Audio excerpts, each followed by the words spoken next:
Program is honored to have a special guest here, and these two gentlemen come from a faraway land. I don't know whether you come from islands or what, but halfway around the world.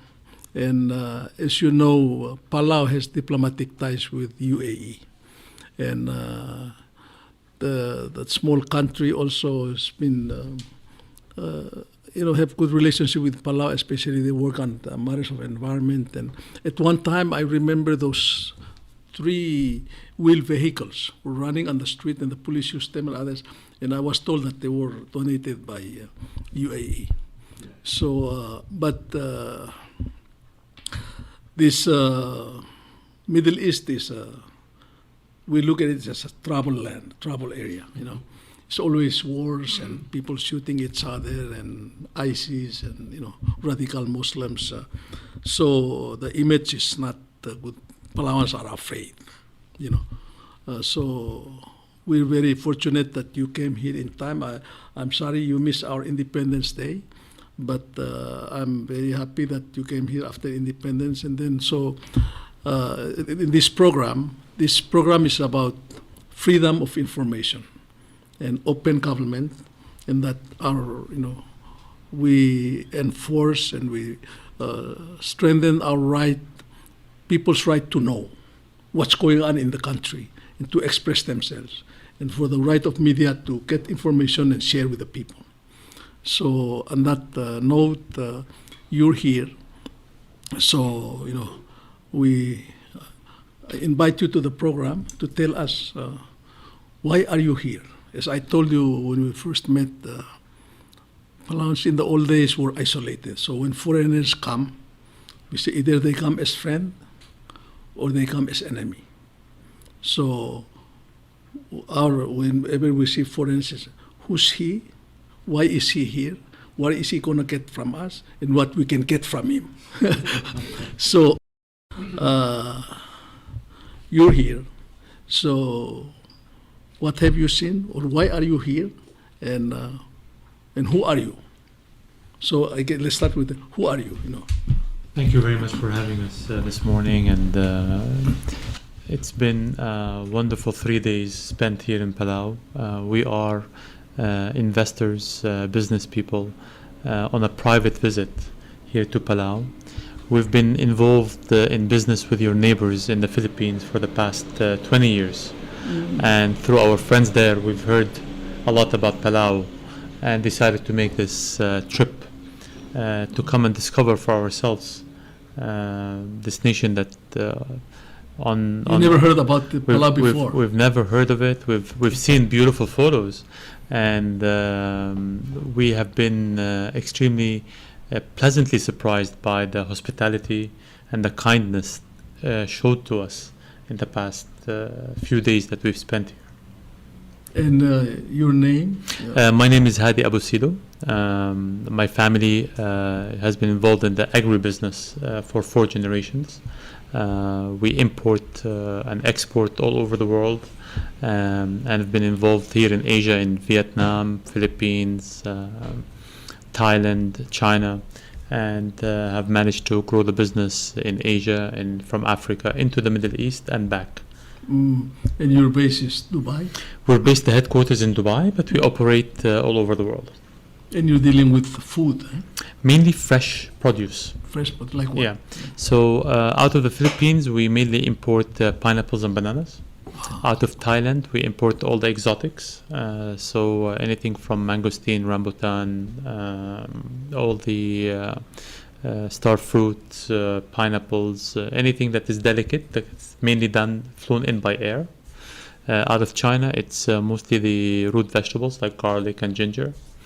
Vietnam has come on the scene only in the past 3-4 years in the agribusiness, and have done quite a big shift to become one of the largest exporters out of Asia in the lime and the citrus side, bananas, and now developing many other lines.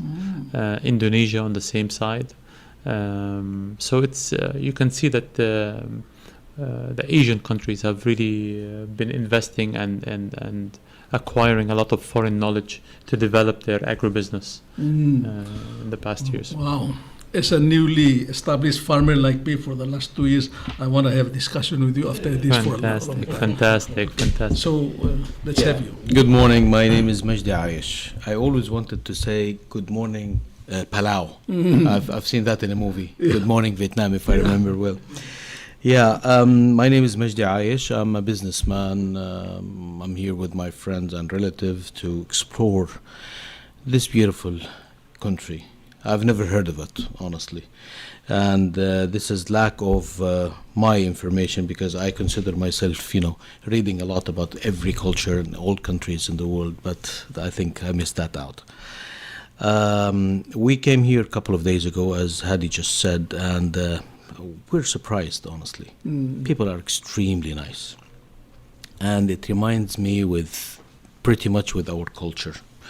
Our culture is not people killing each other.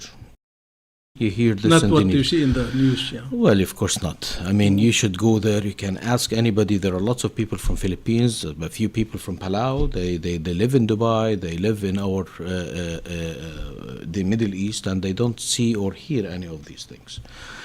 Yes, there are some radical movements spread all over the world. You have problems everywhere.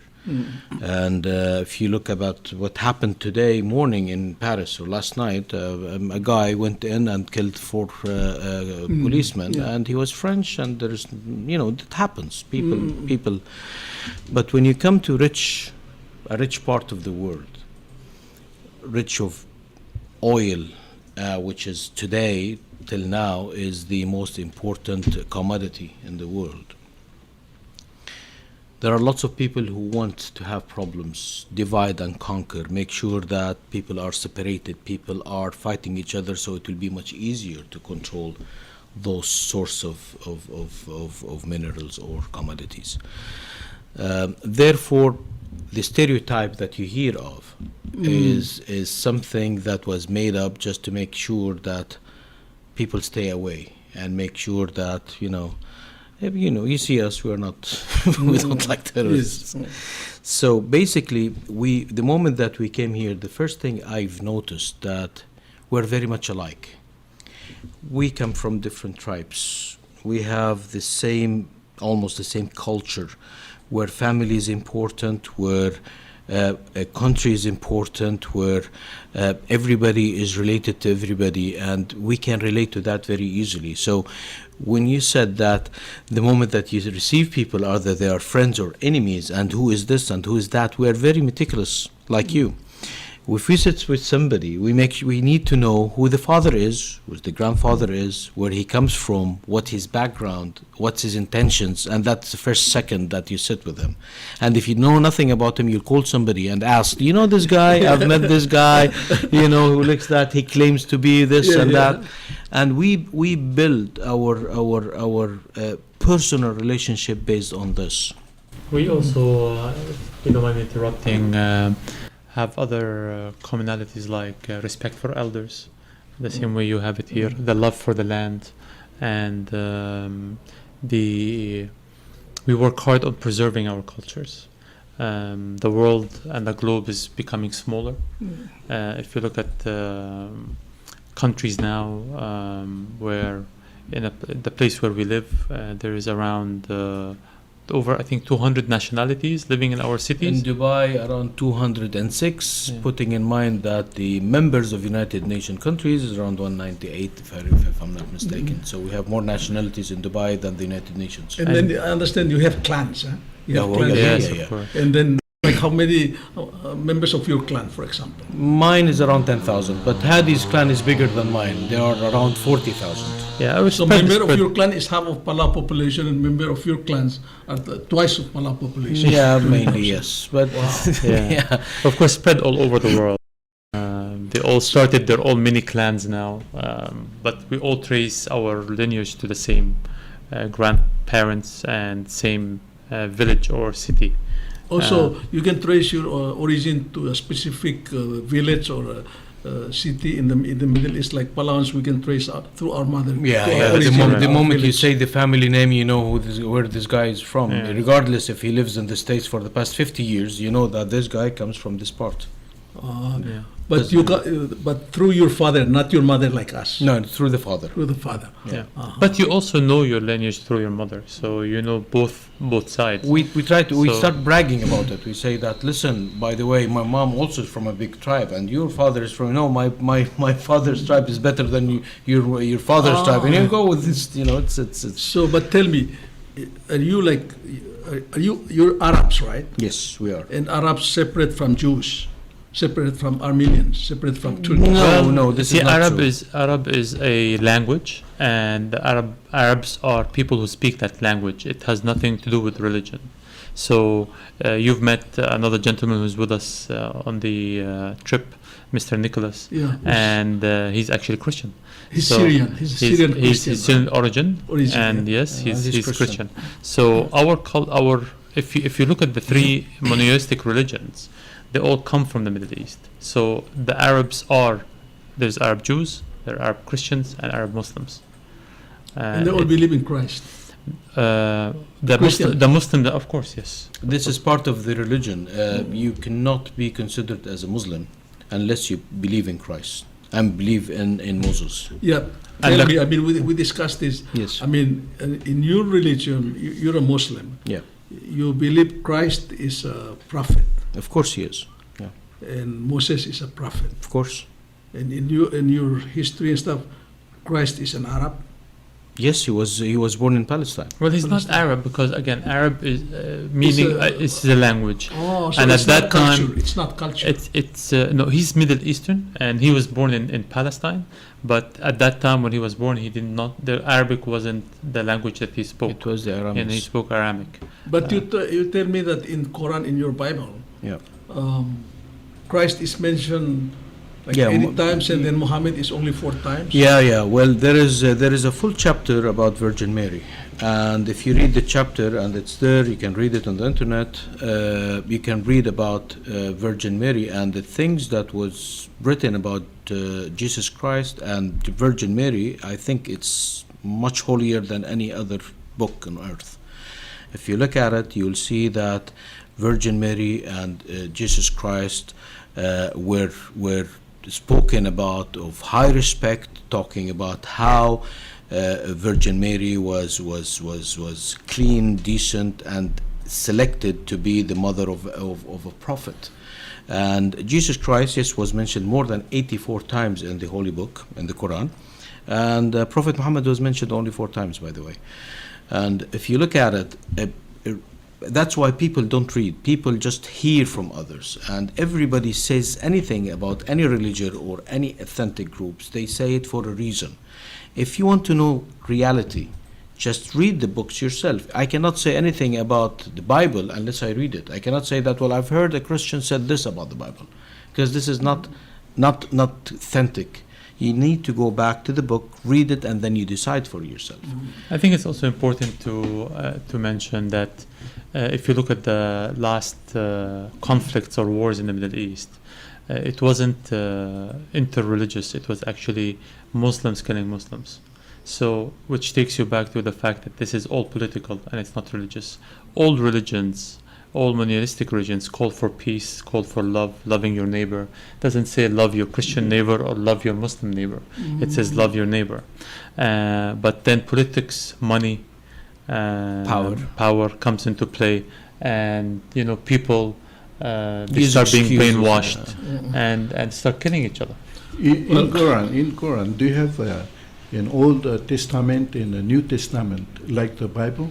It's one book that is one version that all Muslims have.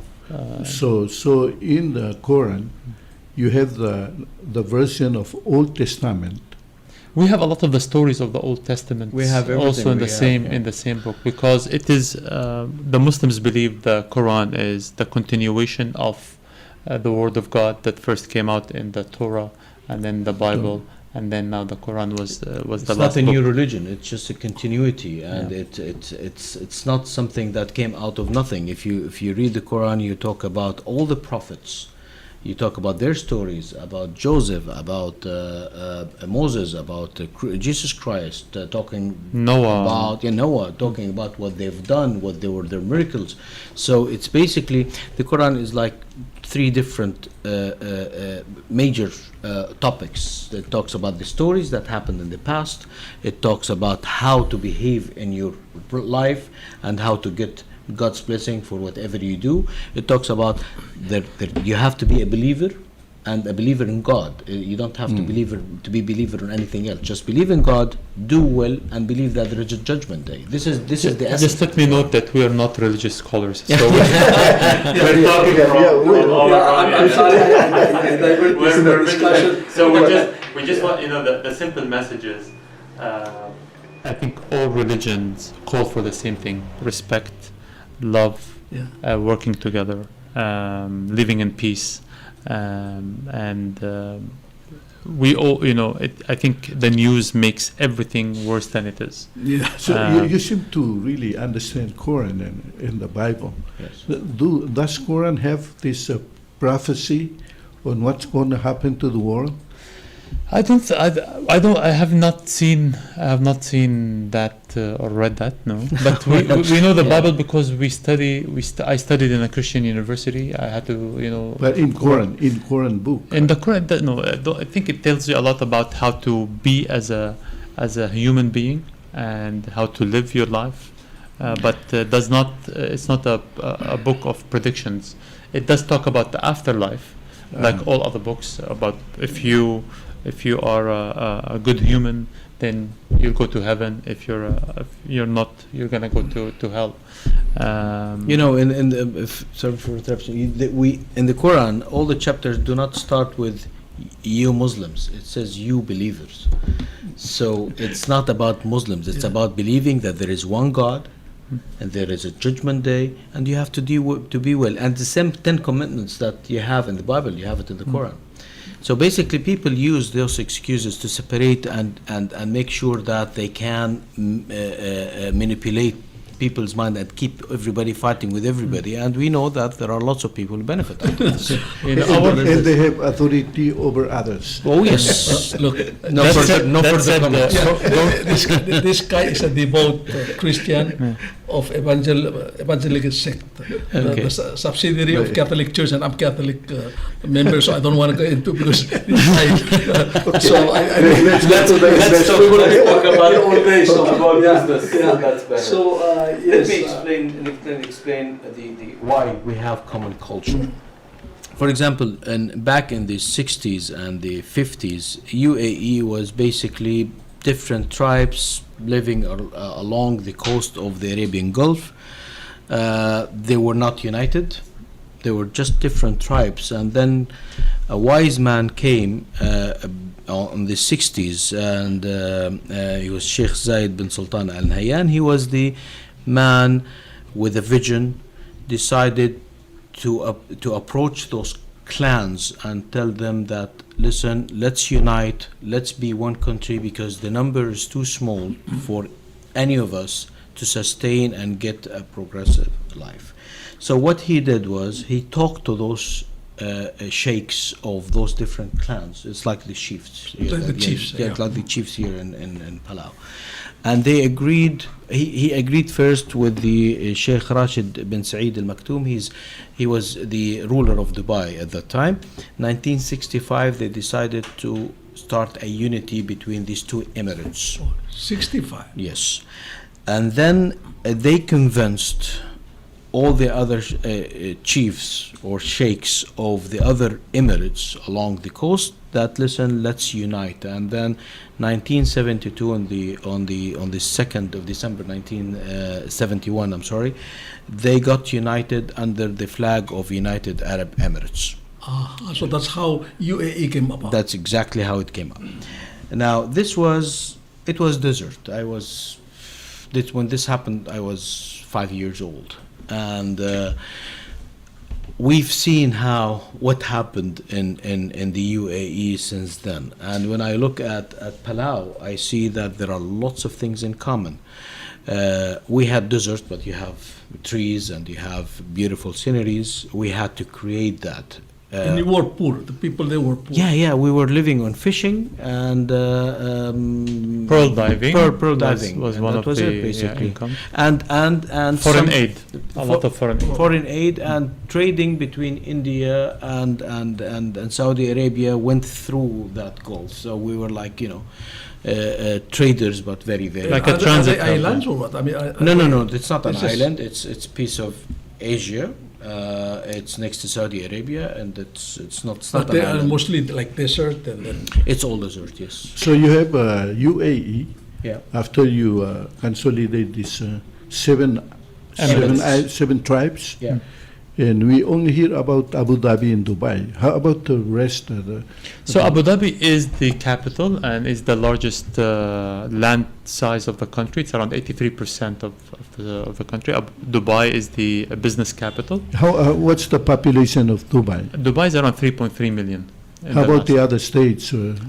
Abu Dhabi is probably around 4 million, and then the other states divide the rest of the population. Sharjah being the next largest emirate, population-wise. Size-wise is the second largest, I believe. It's second largest. Yeah. Abu Dhabi is 77,000 square. I mean, Dubai is a little bit under 4,000 square kilometers, I mean, and the Sharjah is yeah. around 4,000. I mean, it's this all information. It's very easily to Google, but let me tell you other things that are a bit more difficult to Google,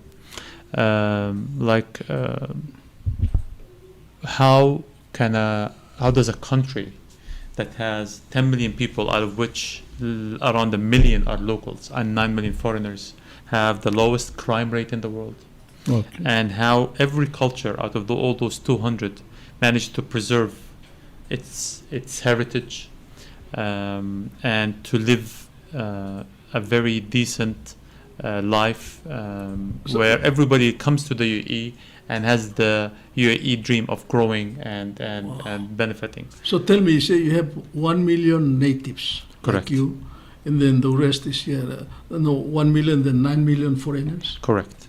And what are they doing, or how did they end up there? So Workers or so the businessmen or- policy of the country is very welcoming to foreigners, exactly like Palau is to tourists. Nobody requires a visa to come to Palau. To the UAE, whoever is of good standing can come, work, invest, start his life in the country. The country is based on laws and a system of respect, where wherever your background is, you're welcome as long as you abide by those rules and regulation.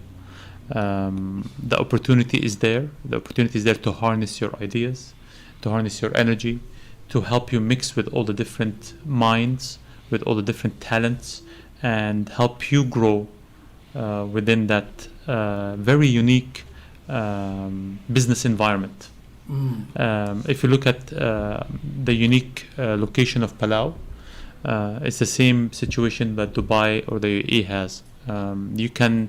Dubai has developed itself to serve the whole Middle East. So when you look at multinationals, when you look at it as a port of transit, when you look at the airlines as a tourist destination, Dubai has become the city in the Middle East that attracts all of that. And we see Palau with its unique position, with its geography. Of course, there's certain aspects that need to be developed exactly the same way that Dubai was developed.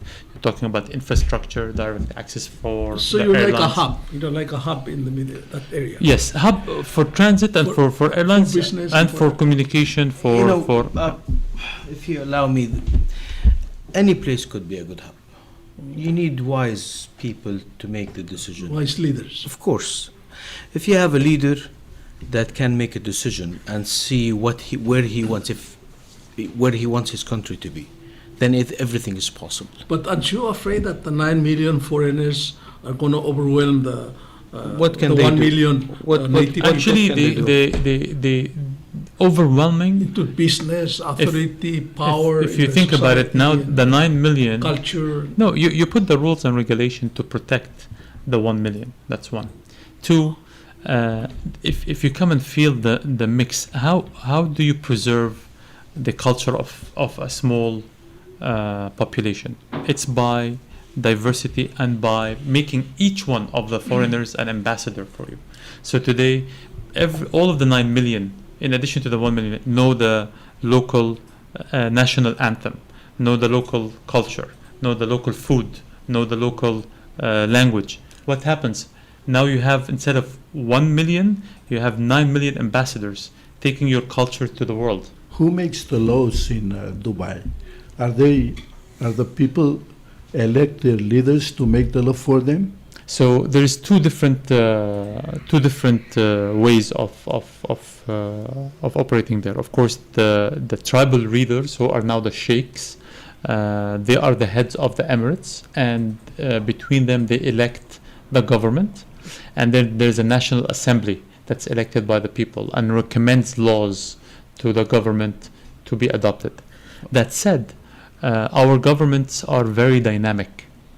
You know, you could be sitting with in a business council and see that there are certain things that need to be changed or adapted, and our governments can change laws within a week to adapt to And the new those who changes. change the laws are selected by the Sikhs. So by a government, so Yeah. the tribal or the sheikhs, they put on a government, and then the government runs the country. This assembly is basically 50% of those members are elected by people. So they go for elections and they vote, and the people win, and they're becoming part And of it. 50%? 50% appointed by the government, by the sheikhs. Oh, the six. These are the traditional leaders. Yes, exactly. So, I mean, those the six fight them who should be the traditional leader or not, and go to court and fight, you know, who's a Sikh or who's a, I mean, like somebody can have said, hey, I'm a chief, you know, I'm a Sikh. No, that does not work that way. It's very well known. You cannot, you cannot say or claim anything, because basically everybody knows everybody. You cannot, like in Palau, you cannot say, well, I'm a chief and everybody knows that you're not. It's very clear. It's very clear who comes from where. So you cannot play these games. It's very small country in terms of population. Everybody knows everybody. So you But cannot. also there is a succession plan, in the sense that we know who is the sheikh of Dubai, and we know who is the second in line. And then when the second in line takes over, he appoints his deputy, and so on. So it's a So is it a traditional system, or did you borrow the Western, the democratic system? it's a mix. It's a mix. No, It's definitely a mix. the selection of a Sikh is it's traditional. Let me tell you But I out of it of experience. Honestly, it's not wise to import anything from anywhere. What you have to do is to make something that's good, doable for you, that meets with your culture, with your benefits. You create it, you think about it, and find the right way to do it. But saying that, well, okay, I want to have democracy like the United States. Okay, there is no democracy anywhere in the world. We were colonized by the United Nations to be under the United States. That's why we have a problem. But for you had this traditional system which you have carried all along with you. Well, we were I believe occupied too. We were any occupied system. Oh, yeah? For Yeah, success. by the English. Or the British Yeah, occupied the country. And then we got out, and then we made our own system. Listen, you can do whatever you want to do. I think In the any, 60s? Yeah. Oh, but now any that's system information. needs to run, even if you adopt a system from outside. So let's say you want to adopt a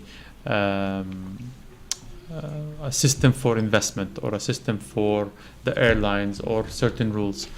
You need to set up your government to be able to adapt quickly to changes, because the business world and the practices around the world is changing quickly, and a government needs to look at its economy as a company and be able to, and this is how Dubai is run. It needs to be able to if you're a private company, if you look at anybody like Microsoft, if you look at Apple, if you look, decision needs to be made quickly to deal with competition. Today, every country is competing with the countries around it for attracting investors, for growing, for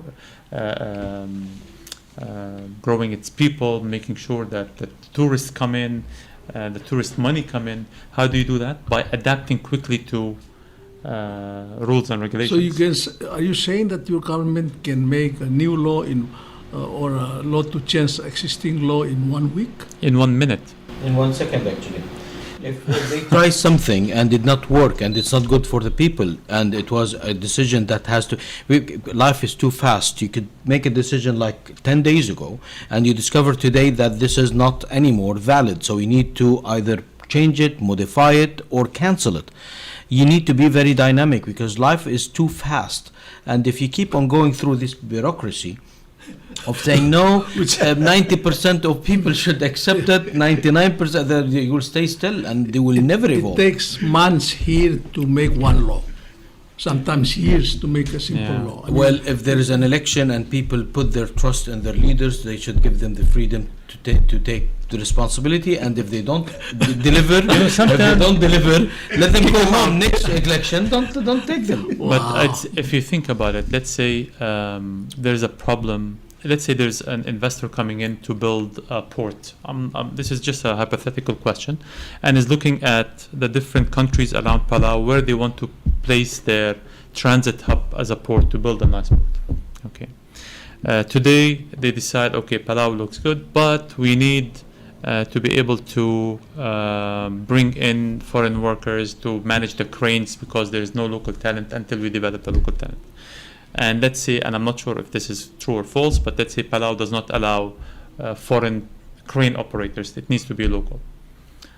And it takes you 6 months to change that law. What happens to that investment? Money can't wait. It's going to go They to go to your somebody, neighbor, yeah. and the port is going to be built there. So you need to have people in place who can put Palau in a competitive position. And that is only done by when you look at the economy as a company or as a corporation that needs to adapt and compete with the competition that surrounds it. Yes, I mean this is. So we've been in the government, in the lawmaking and in the administration. And I tell you, you just kind of take my mind into a different sphere on this matter because it's Palau. It takes months to even years to do a stupid law. Well, that's why if you look around you, you're surprised because we never heard of Palau. We did not have here Palau, not because we did not look for Palau, but you did not promote Palau.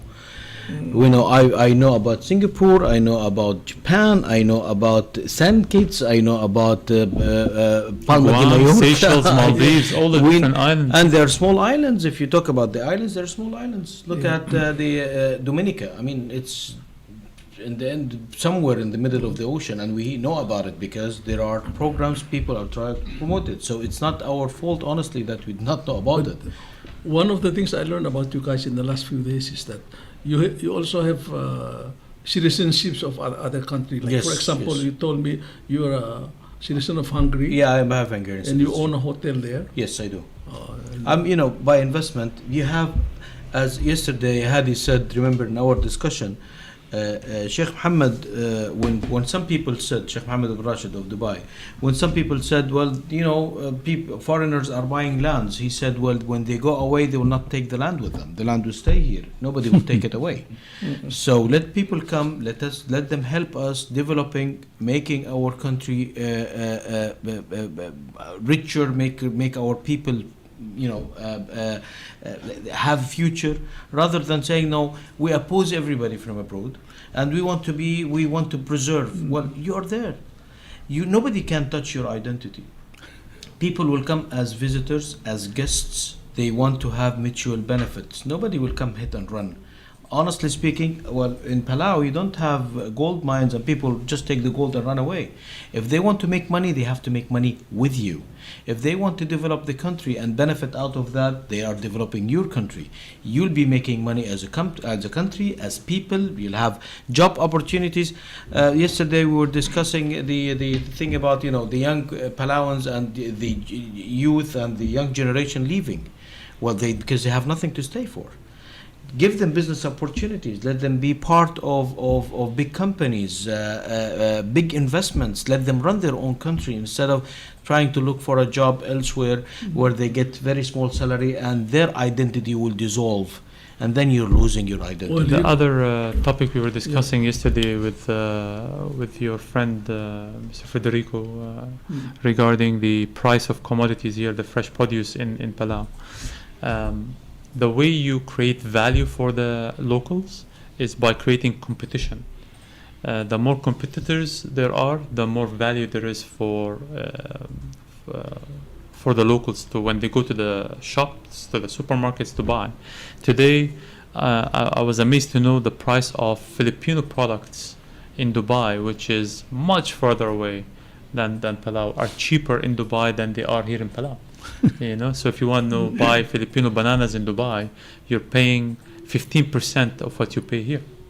Which is well, you've been here 3 days. You're looking for a possible investment here in Palau. Well, we're on a discovery trip, and I think first of all we want to congratulate you on this beautiful country. I mean, yesterday we took a boat and went to discover some of the offshore the mud thingy was the white sand, and then went to the jellyfish lake. yeah. Jellyfish lake. Have you learned anything about any laws that will make you attract you to Palau? I think what we've learned is that there's a few steps that need to be taken to attract foreign investment. I've put some key points down here. What you want to do is to drive foreign investment in the country. One, you need to make the country accessible. Flying into Palau and flying out of Palau, you need to have direct, good, cheap airlines coming in and out of the airport. This is vital. Second, you need to have good connections with the vessels. Your port needs to be active to be able to bring goods in, to get products in, to build the infrastructure. Which takes us to infrastructure. You need to have solid telecommunication. I mean, internet needs to be stronger. The bandwidth needs to be stronger. At the moment, the population is small, but if you want to get companies in, that requires to put large servers. That requires to put. If you look at certain countries like India today, when I call my bank in Dubai, or when I call my airlines in Dubai, who answers my phone? It's a gentleman in India. Call centers. Call centers in India. So to have those kind of telecommunication businesses, you need to have solid telecommunication infrastructures.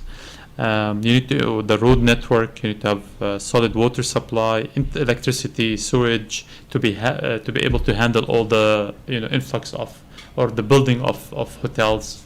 In the future, you need to have services like hospitals, banks. I mean, we looked at the interest rates here in the banks compared to other countries or something. Yeah, I mean, 15 to 18%. This does not exist. it's a crime. It's loan shark levels. Yes.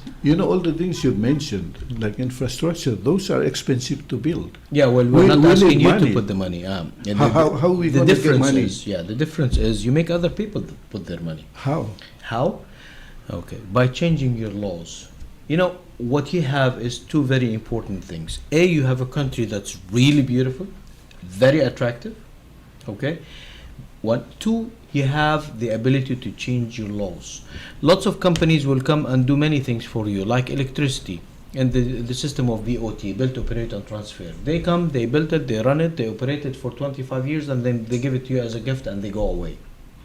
This is a system that we did not invent. This exists, and it exists all over the world. And people are developing their countries with other people's money. Why other people's money? Because people want to grow with the country. This is a virgin island. This is a country that has lots of potential. And if you want business people to come in, you have to let them invest in these areas. I mean, you need to have laws to protect the foreign investment. That's one. You need to have laws that are simple, so the investors don't feel that there is a lot of complexity Yes. in the rules.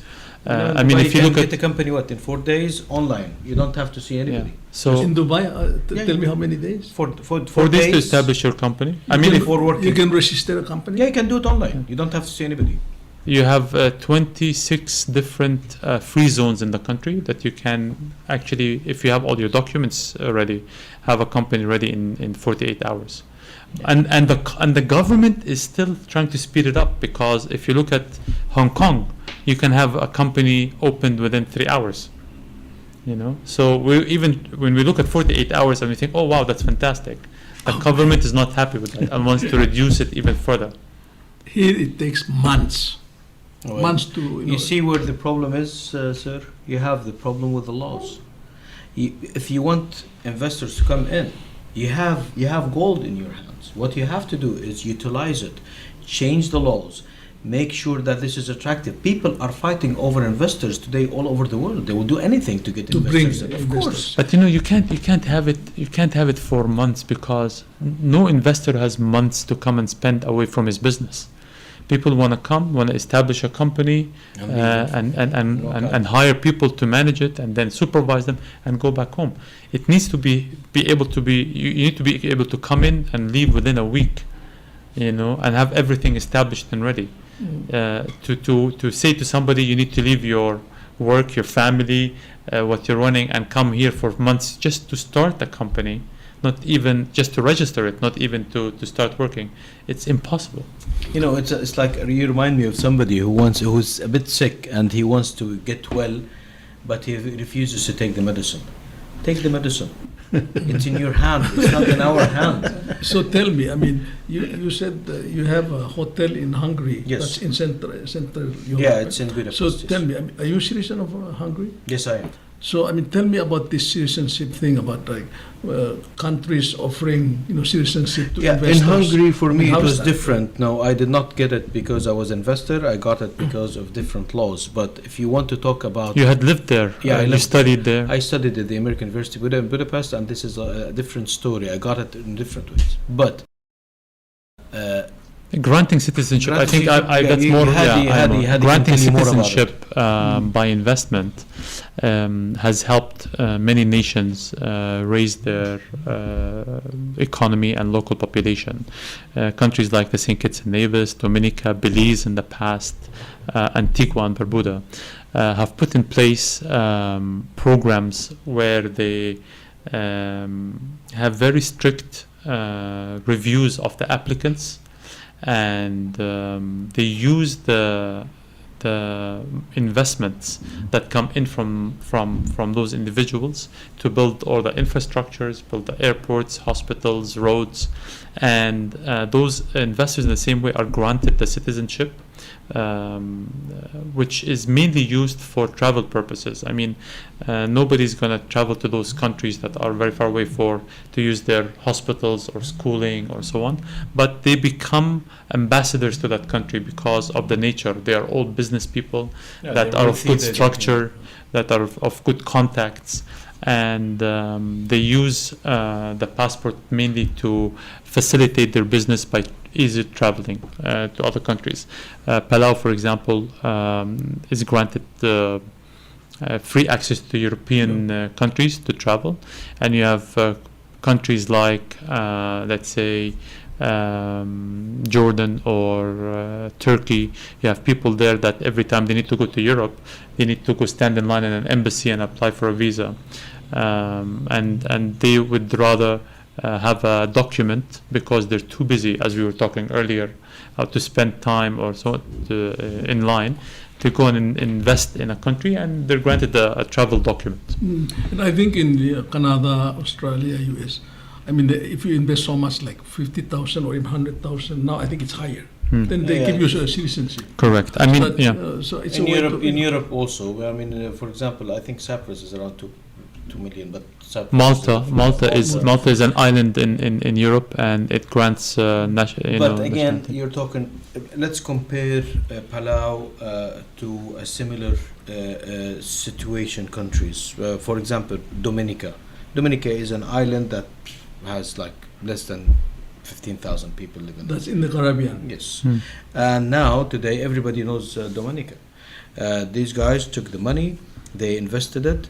All the investors, none of them live there because there is nothing for them to do. They are businessmen, they are successful, they want just a document to travel with. And you can, they put rules. They say you have no right to vote. So they do not affect, the local elections. Yeah. You have no right, for example, to buy land and register in your name unless you live for 5 years in this country. This is a tailor-made program. But the essence of the program, everybody will accept anything that you put in terms of restrictions, because the reason behind this is just to take a document to make their life easier to travel as businessmen to different parts of the world. And there is usually in all those countries who granted those people the citizenship, they went through serious due diligence. Most of them did it with the American government, that they pay the fee, please go ahead with the due diligence. And they made lots of money that made them independent of grants and aids from other countries. Yes. Okay. So you've come here. You've seen it for a few days. What do you see like investment and things that can be done to improve things?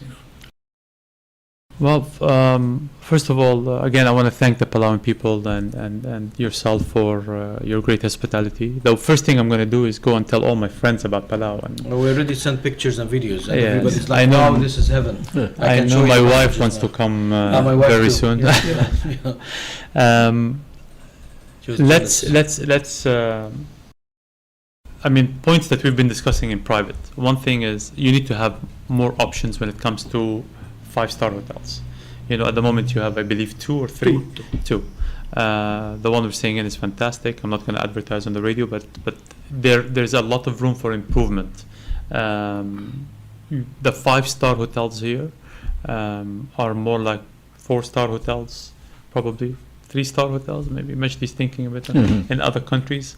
So I think the expectations or the kind of tourists that you want to have in Palau, that we envision for Palau, will need new developments on every time. We need the maintenance of these developments to be there. The hotels need to be more of resorts and more family friendly, a lot of more activities for the children. Yesterday we took a boat and we went out and we were talking about, there needs to be more tour operators, more boats, more tour guides to drive the costs down, because it is an expensive exercise. The problem is, Hadi, that we first of all, you need to grant that these people would come so we can add all the services, because nobody will open a business and then lose money and wait for another 5 or 10 years till this tourist comes. So basically, you have to start with something that is attractive in your hand.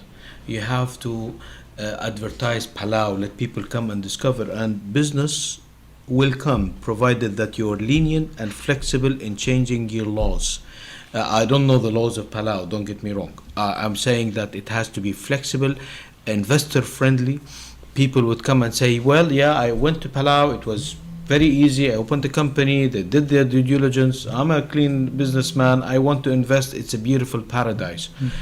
This is one. Two, the rich, now they went to countries that most of people did not hear of, because they found 1 or 2 good hotels. I'm talking about 6, 7 standards hotel. Of course, there is no 6 or 7, but I'm just trying to describe what standard they look for. They get the good service. They have beautiful hotels. They have international management that understand their needs. Then everybody invites everybody and becomes a trend.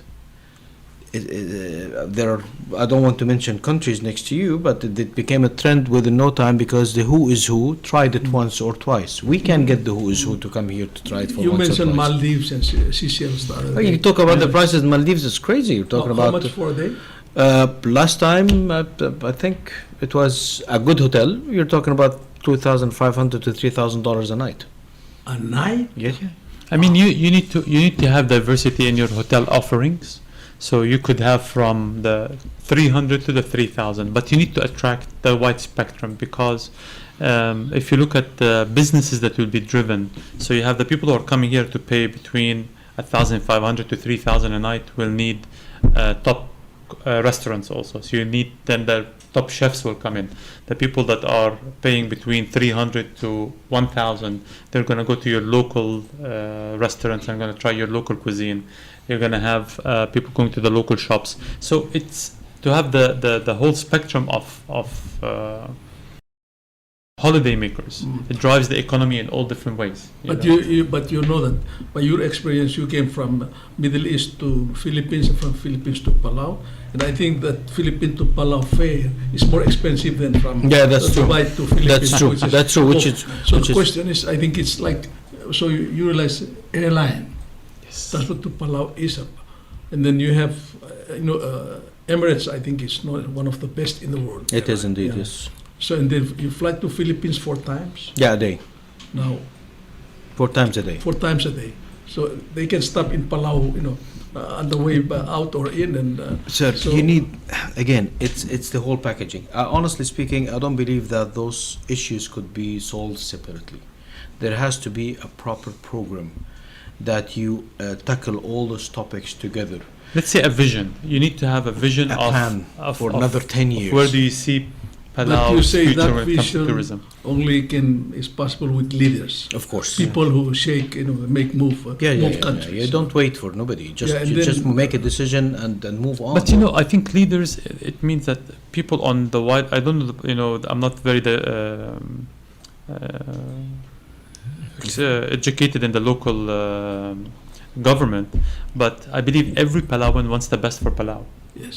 And every Palauan wants the country and the future generation to have a better life than his generation, and that can be driven only by the current leaders and the current government. The country has potential, as Majdi has been saying, to become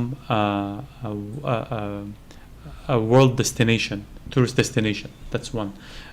Can be a free, you can be a free zone for banking. You can be a financial hub.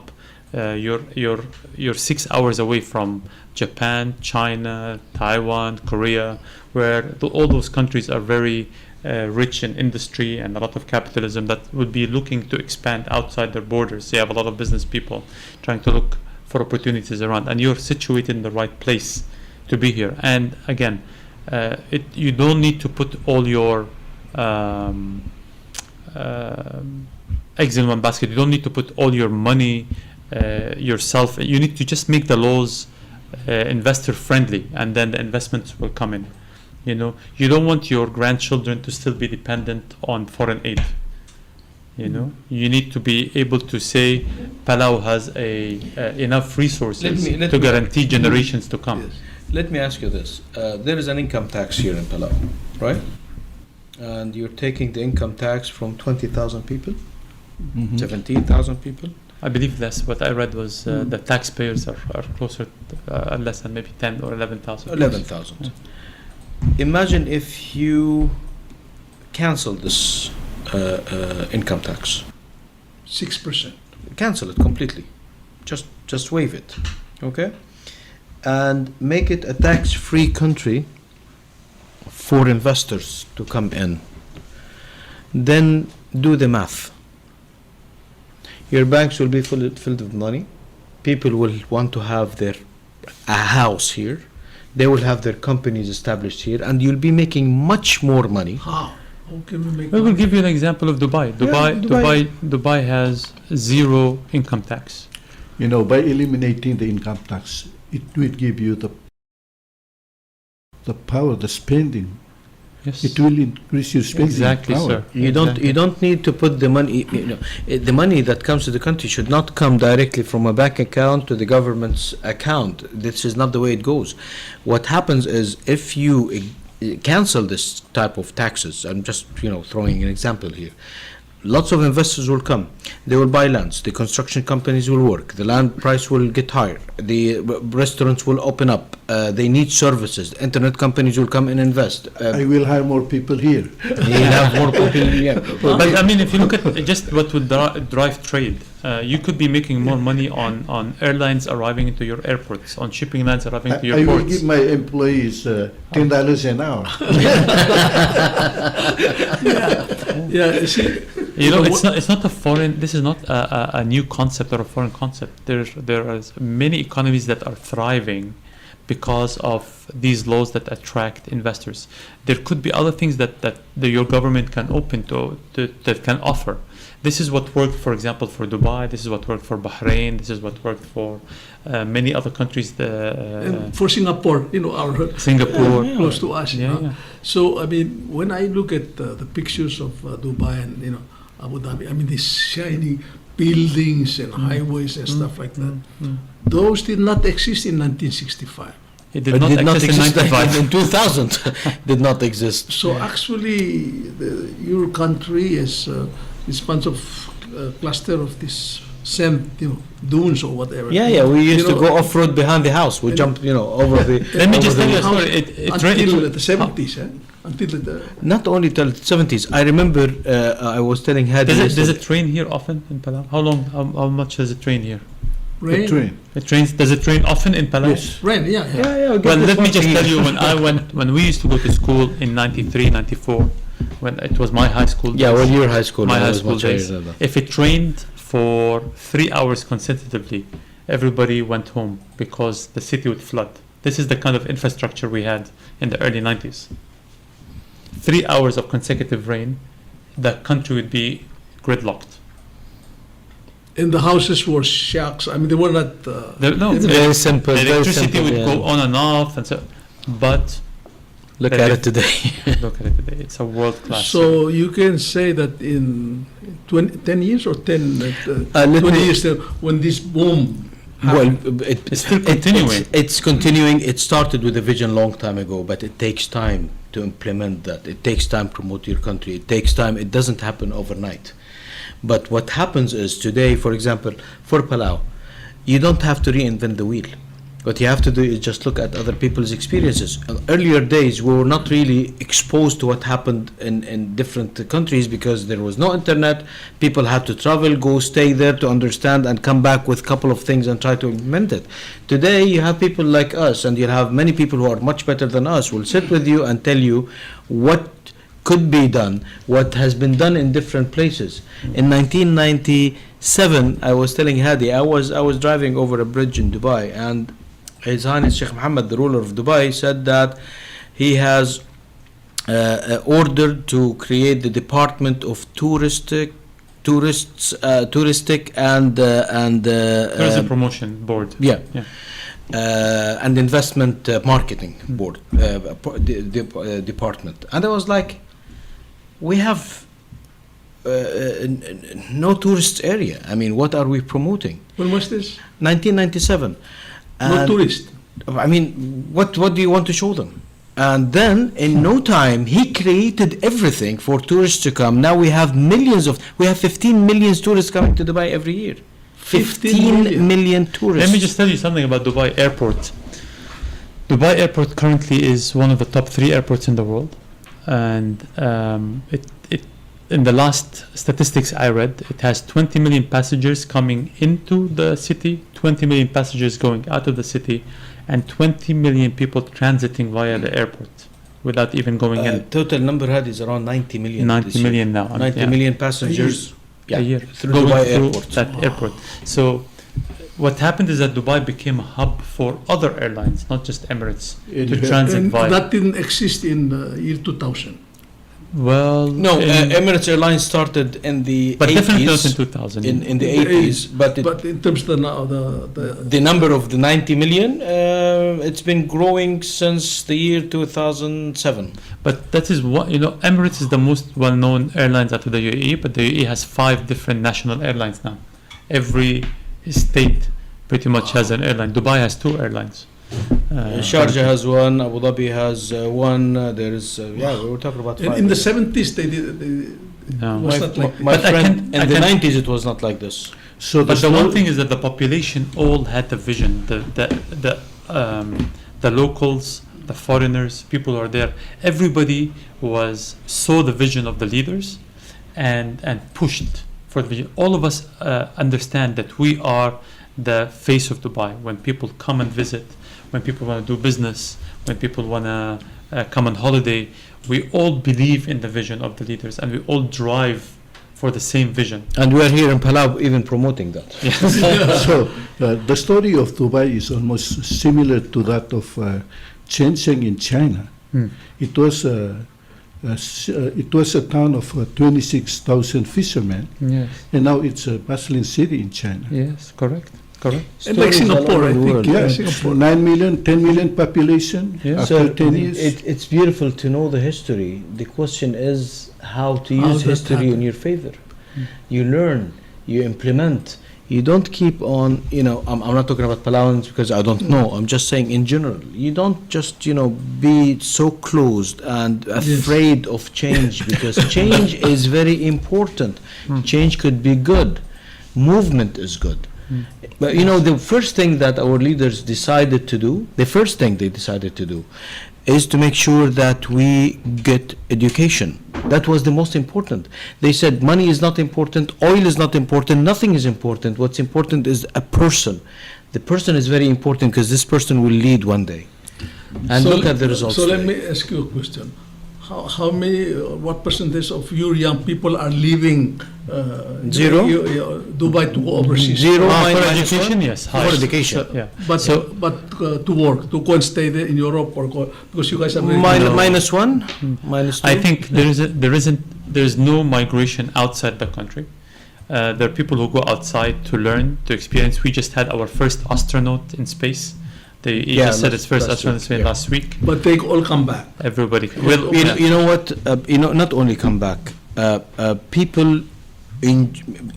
they go just to get education. They go in business and they come back. the and government sponsors them, pays for them to go outside, get educated, get experience, and come back And come into back. the city. Why would today the UAE passport is number one passport in the world. It's number one passport. You can go to 174 countries without a visa, and the reason why everybody accepted to grant them visa-free entry is that the people who left Dubai to migrate to other countries the number was zero. But Nobody was let me address one. I think I understand your question also. If you look at who ran Dubai in the 70s and 80s, it was mostly foreigners. And people were, and until today, But Dubai under was the very leadership, welcoming. under the People leadership. were very welcoming to foreigners. So the Sheikh appointed an English gentleman to run the ports, and at the moment an English gentleman runs the Emirates Airlines, and a foreigner runs this and a foreigner runs that. But there was always locals there to learn. And when you look at where we are now, you go to the airport, from the person who's welcoming you at the door of the airplane to the person stamping you in to the customs officers, they're all locals. If you go to the hospitals, they're local doctors. If you go to the schools, they're local Immigration teachers. officers If everywhere. you go to the municipality, all the engineers are now local. So what happened is over the last 30 years, the population got educated increased. and all they run the government at the moment. There's nobody in the government, and they run it very efficiently. That's one. Two, the private sector now. So the government imposes rules and regulations to assist locals get jobs in the private sector. So banking, 50% of all banking jobs are run by locals, and most of them are women. By law. Yeah, by law. So what you have seen, as you know, we have some discussion on this, in terms of like investment here. Transportation is also a big problem with the airline coming in and out. And so I think the that's first the hurdle hotels and the bank, Yeah. because as you know, The first foreign hurdle banks you are need to very- look at is transparency and the ease of doing business. There's an index, worldwide index, that says how easy is it to start a company and do business in countries. I'm not sure how high Palau is on that index, but you need to be able to protect foreign investment, to make it easy for foreign money to come here, to make it easy for foreign investors to come here. Now, the minute the money flows, that's where we need to look at what needs to else to be improved. So I need to be able to come here, establish myself as a businessman, establish a company, open a bank account, all within a very short period of time.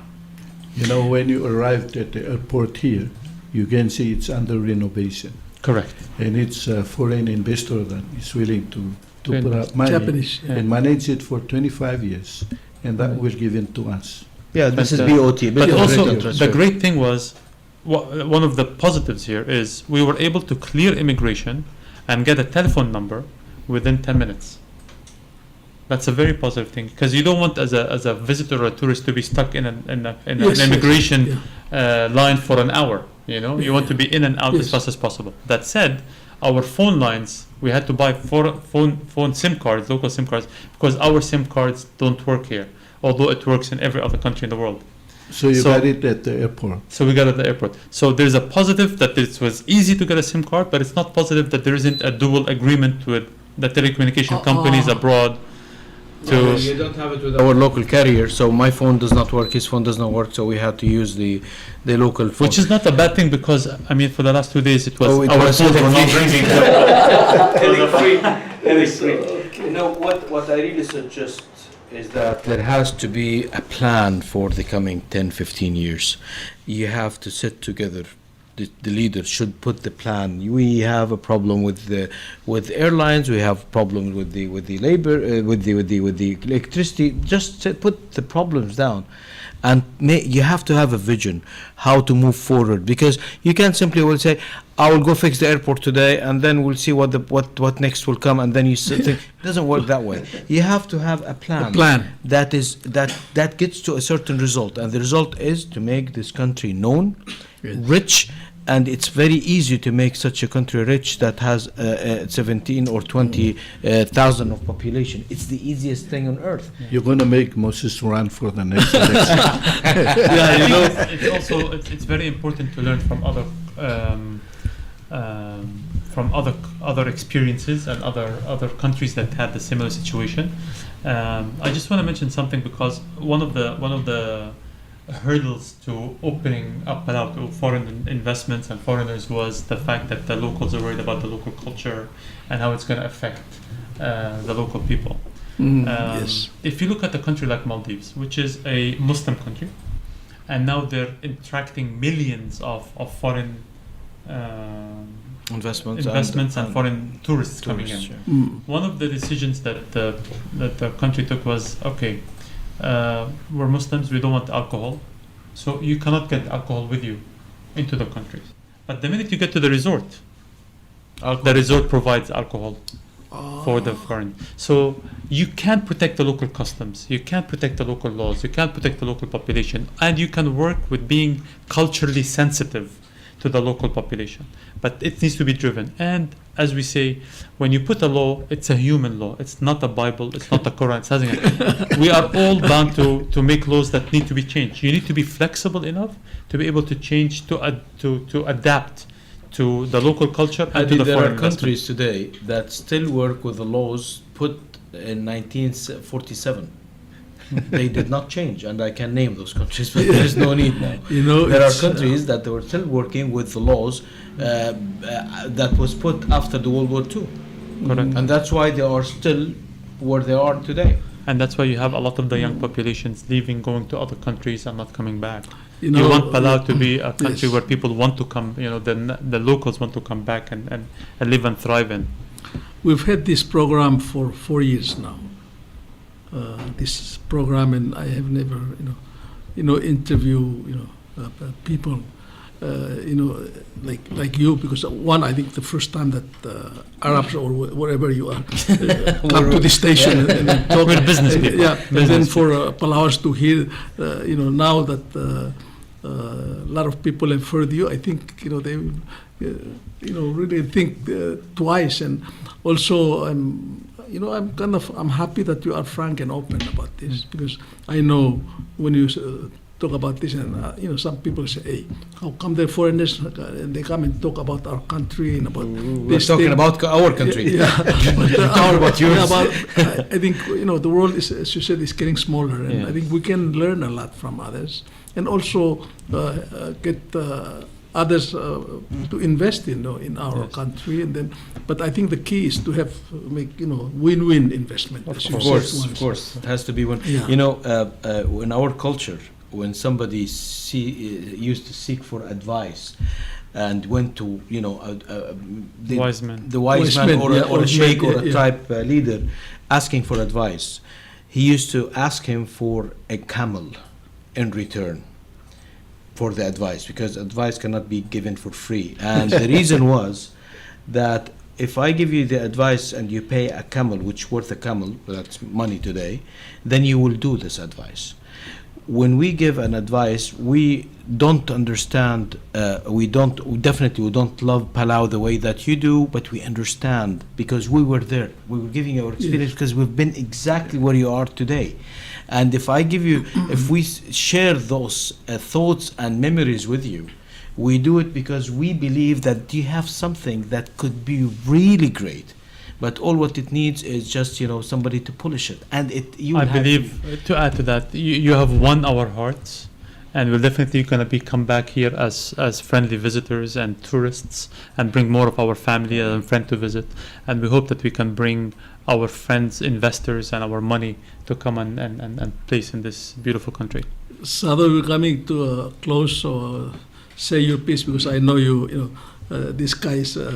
Has a lot of ideas, but this is this first time I have to say to interview these two young millionaires. These guys are young. You're as old as my oldest son, But look at them. They're from that small country, backward country in the '60s, and now look at it, So it's interesting. I hope maybe your son, my son, will, Yeah, we really want to thank you for taking your time and to come here and share your thoughts about developing a country like us. And this, many people will listen to you. And this, what you have said is nothing that is new, but it's for our leaders to think about, because it takes the leaders to make that change. Correct. And that's what the people want here. Correct. But we spoke So out we of thank our you. hearts. Thank you very much. Thank you for having us. We really enjoyed it. We were chatting. We forgot that we have those microphones in front of us. We're just talking as a family. We're just sharing. So it was an open discussion, and we really thank you very much for everything, for the hospitality and beautiful country. And we had a great time, honestly. Thank you for hosting us. Thank you, you very much. gentlemen. So, Thank you. yeah, thank you very much for the audience to be with us for a bit long, over an hour, but this is a good experience. And I tell you, I myself will come and visit your country next year. I've decided. Fantastic. Yeah. And Excellent. then, I understand you have some good golf course there. golf courses there. And then I like to go to those. I see pictures of people driving this. And you can ski. in the dunes. Dunes, in yeah. By the way, dunes, yeah. you can ski while it's 50 degrees, but you can still ski in Dubai. We have indoor ski resorts. Indoor skis, so you can ski. So we have it. So anyway, Okay, you're yeah. most welcome And you anytime. can try the 200,000 motorcycle for the police. Correct. So thank you very much. And Thank you. in Palawan, we don't say goodbye. We say Mauriul. Mauriul. Until later. Until later. Because we'll meet again. For sure. Hopefully. For sure. Thank you Thank you very much. Thank you. Okay, thank you.